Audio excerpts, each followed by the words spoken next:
Hey everyone, it's time for some more Monster Hunter, and today we are going to be slaying the Rathalos, but in multiplayer, so we can do it with friends. It looks like I'm going to be getting help from Ice Storm again, as well as a new person called Catgirl.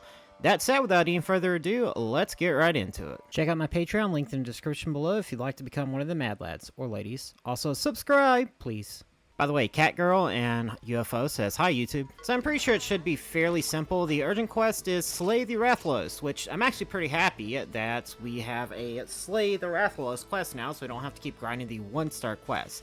That'll also open us up to getting more rewards from killing the Rathalos at the end of the quest. So this one, kindly lord requested assistance. Find and destroy the Rathalos that has appeared near here. Alright, so I guess they're just scared of Rathalos. It's not like attacking a warband this time. Or was it a scouting party? I can't remember which it was in the single player mission. But yeah, basically he just killed a bunch of people and it wasn't fun.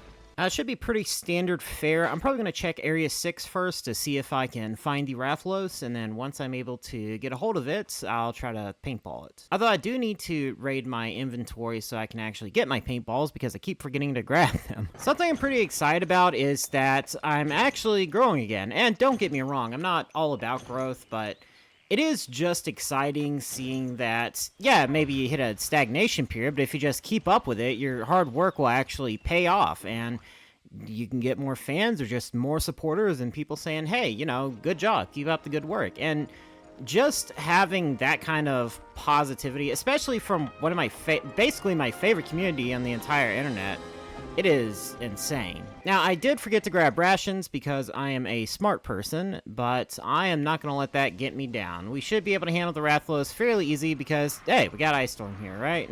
Yeah, I'm pausing because I, for some reason, thought that Rathalos was over here in Area 5. I completely missed that he was in Area 6. Because I went there and I didn't see his, or not see, but I didn't hear his wing beats, and that just kind of threw me off.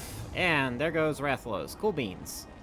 Now that I think about it, oh yeah, so the Rathalos Greatsword, the handle for a lot of Greatswords, they actually retract and stuff, but it doesn't do it for the Rathalos Greatsword because it's like a, well, yeah, I mean, yeah, I guess like a bone weapon, but it doesn't have any like moving parts like many of the other Greatswords.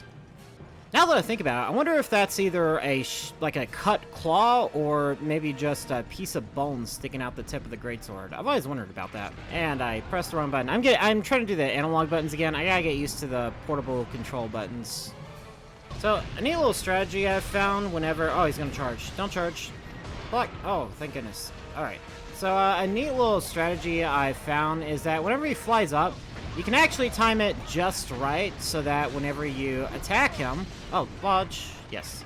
So, whenever you want to attack him, as he's flying back down, you can, like, predict where that last little dust cloud is gonna be, and then you can, like, sneak in a cheeky little attack.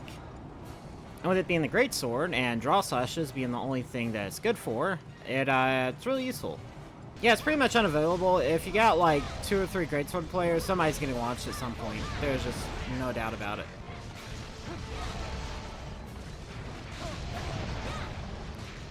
Oh, no way. Are we stunlocking him?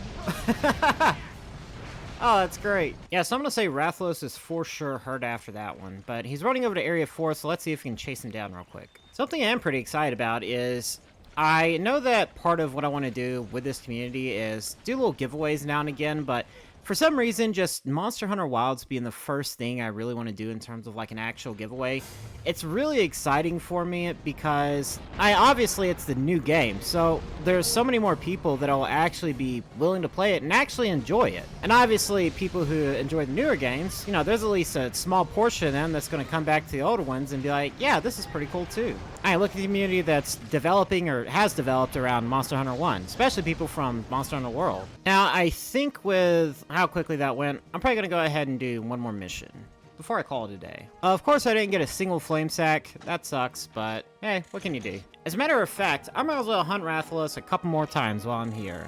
Now, looks like for the 3-star quests, I actually can't access them. So let me see what the event quest is going to be. On the Trail of the Beast. Oh, a Kirin. Do I want to risk it? Nah, I think that's like a 3... Oh, wait. No, it's 3-star. Huh. Alright, well, since I can't access the 3-star quest, I might as well try to kill a Kirin. Now, needless to say, I am not in the 3-star quest yet. I guess I have to get my Hunter rank up to the next one, so I need about 2,600 HRP, which is HR points. and I don't think that HRP isn't that like high rank points? Hunter rank points. That makes sense. But yeah, basically it says it's a 3-star quest, and I'm just beat a 3-star Rathalos. So hey, I'm gonna say why not? Let's do it. Although I did forget to empty my inventory again. So let's see how full I am. Yeah, I'll probably just sell the Screamer and the Stun Sack or something. Yeah, I'll do the Cool Drink, the Screamer, and the Stun Sack. Oh, and the Antidote Herbs. And the Wyvern Claws, I got plenty of those. Yeah, it shaved down our inventory nicely. So, let's just not prepare for this at all and go in blind and see what happens. Now, for reference, I have fought Kirin in Monster Hunter World, and that was very miserable. I never want to do it again, and I'm gonna have to do it again at some point, and that upsets me. It upsets me that I'm gonna have to fight Kirin in Monster Hunter World again. But at the same time, it's still fun trying to do new experiences, like a Monster Hunter 1 Kirin and Monster Hunter 1. Oh boy.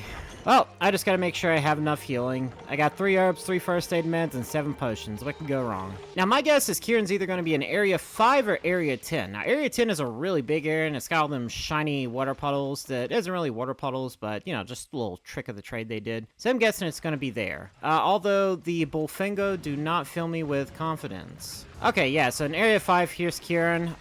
Yeah, it kind of makes sense that there's Genprey here, because Genprey will paralyze you, and Kirin will also paralyze you. I didn't really notice how much in older games the large monsters were so heavily revolved around, like, having little pack enemies behind them.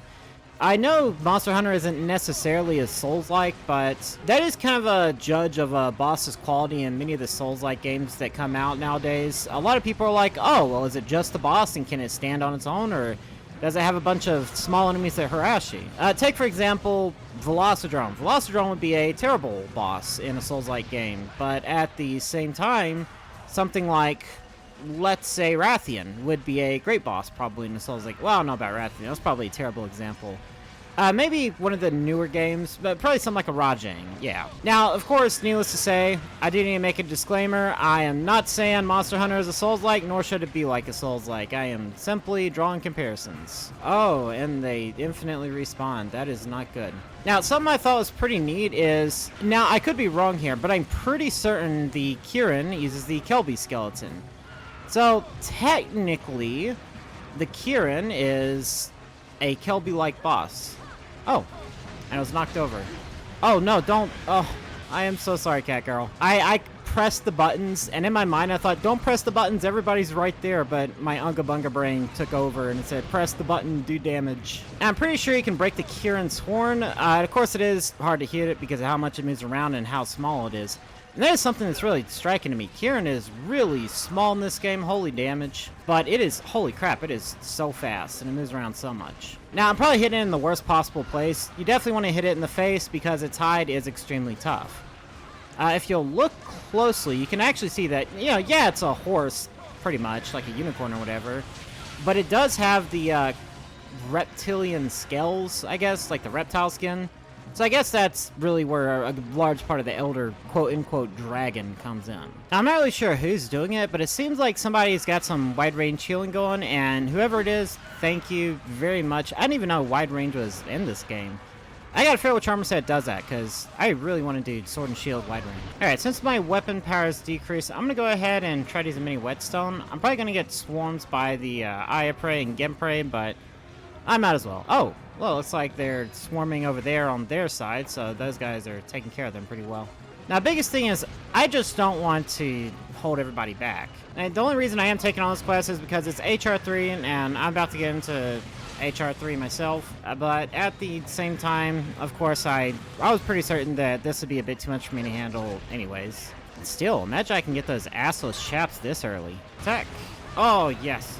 I don't know if that happens every time, but I'm going to hypothesize that if you hit Kirin's horn while it's doing a lightning attack, it possibly knocks it down.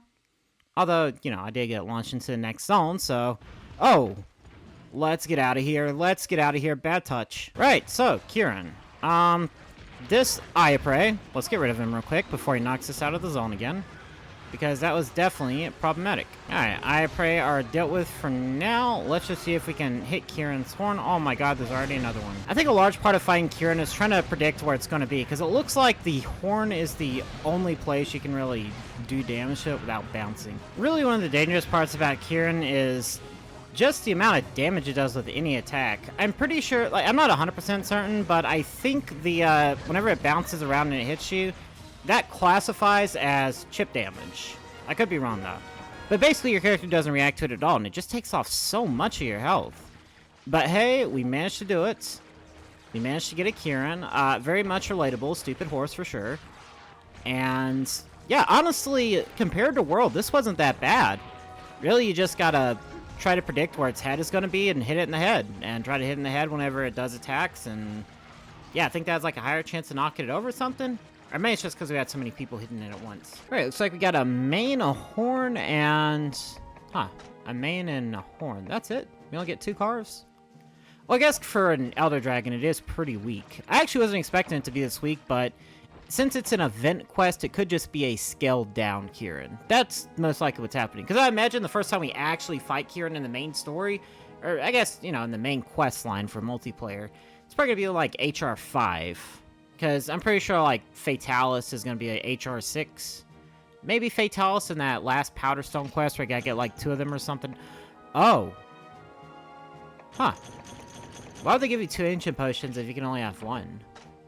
Either way.